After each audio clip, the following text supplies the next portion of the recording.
DNCC COVID-19 dedicated হাসপাতাল COVID-19 রোগী এবং ডেঙ্গু রোগী, চিকুনগুনিয়া রোগী এবং অন্যান্য জেনারেল রোগীদেরকেও চিকিৎসা দিয়ে যাচ্ছে। তো বর্তমানে আমাদের হাসপাতালে 14 জন কোভিড-19 রোগী ভর্তি আছেন। এদের মাঝে 3 জনের অক্সিজেন লাগছে এবং 1 জনের হাই ফ্লো অক্সিজেন লাগছে। আর ডেঙ্গু রোগী হিসাবে 10 জন রোগী ভর্তি আছেন টোটাল ডেঙ্গু রোগী। আর গতকাল সারাদিনে আমাদের আউটডোর এবং ইমার্জেন্সি মিলে প্রায় 554 জন রোগী আমাদের কাছে চিকিৎসা নিয়েছেন, জ্বর, ঠান্ডা, কাশি এবং অন্যান্য বিভিন্ন সমস্যা নিয়ে। এদের মাঝে বিভিন্ন পরীক্ষা নিরীক্ষার মধ্যে আমাদের কাছে গতকাল সারাদিনে 12 জন ডেঙ্গু রোগী পজিটিভ পেয়েছি আমরা এবং 6 জন কোভিড-19 পজিটিভ পেয়েছি। এইবার আমরা অনেকের কাছে শুনছি যে করোনা আক্রান্ত যারা হচ্ছেন তাদের লক্ষণগুলো একটু পরিবর্তন হয়ে গেছে। আপনারা কীরকম পাচ্ছেন? পরিবর্তন পাচ্ছেন? যেহেতু কোভিড-19 একটি শ্বাসতন্ত্র সংক্রামক ভাইরাস দিয়ে আক্রান্ত হয়, তো সাধারণভাবে যেটা আমরা বুঝি যে জ্বর, ঠান্ডা, কাশি সেগুলো নিয়েই কোভিড-19 রোগীগুলো আমাদের কাছে আসার কথা।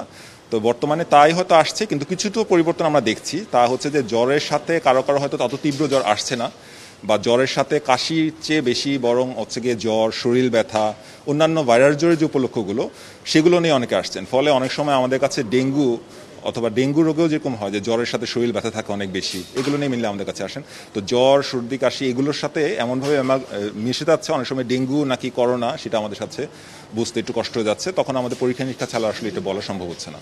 আপনাদেরকে নিয়ে কোনো পরামর্শ আছে যে কীরকম করে চলা উচিত বা কেমন পরিবেশে থাকলে আসলে ডেঙ্গু আক্রান্ত থেকে মুক্তি পাওয়া যায়, এই জায়গাগুলোতে আপনার কোনো অ্যাডভাইস আছে?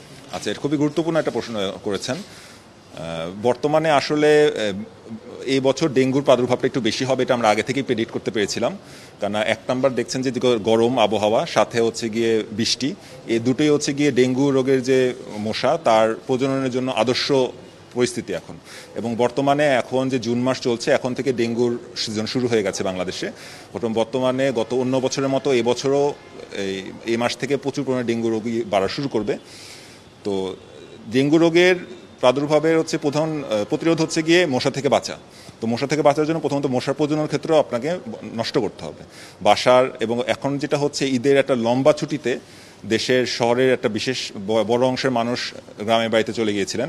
ফলে যেহেতু গ্রামের বাড়িতে চলে গিয়েছিলেন, এর মাঝে বৃষ্টিও হয়েছিল, ফলে হয়তো বাসা বাড়ির মধ্যে অনেক জায়গাতে পানি জমেছিল যেগুলো নাকি কেউ হয়তো পরিষ্কার করতে পারেনি।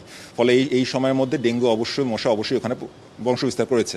সুতরাং আমাদের যেটা এখন দায়িত্ব সেটা হচ্ছে গিয়ে যত দ্রুত সম্ভব নিজের বাসা এবং তার চারপাশে যতটুকু সম্ভব যে মশার যে প্রজনন ক্ষেত্রগুলো, যে আবদ্ধ পানি, বদ্ধ পানি, সেগুলো থেকে পরিষ্কার করে রাখা, কোনো জায়গাতে যেন পানি জমে না থাকে সেটা ব্যবস্থা করা। 2 নম্বর পয়েন্ট হচ্ছে যে মশা থেকে যত সম্ভব নিজেকে এবং নিজের পরিবারকে প্রোটেকশন দেয়া। দরকার হলে ফুল হাতা জামা পরা, নিজেকে প্রোটেকশন দিয়ে চলা যেন মশা কামড়াতে না পারে, অথবা বাসার মধ্যে মশারি ইউজ করা বা মস্কিটো রিপেলেন্ট বা যেগুলো আছে সেগুলো ইউজ করার ব্যবস্থা করতে হবে। বিশেষ করে বাচ্চা, বয়স্ক যারা আছেন তাদের জন্য আমাদের স্পেশালভাবে যত্ন নেওয়ার ব্যবস্থা করতে হবে।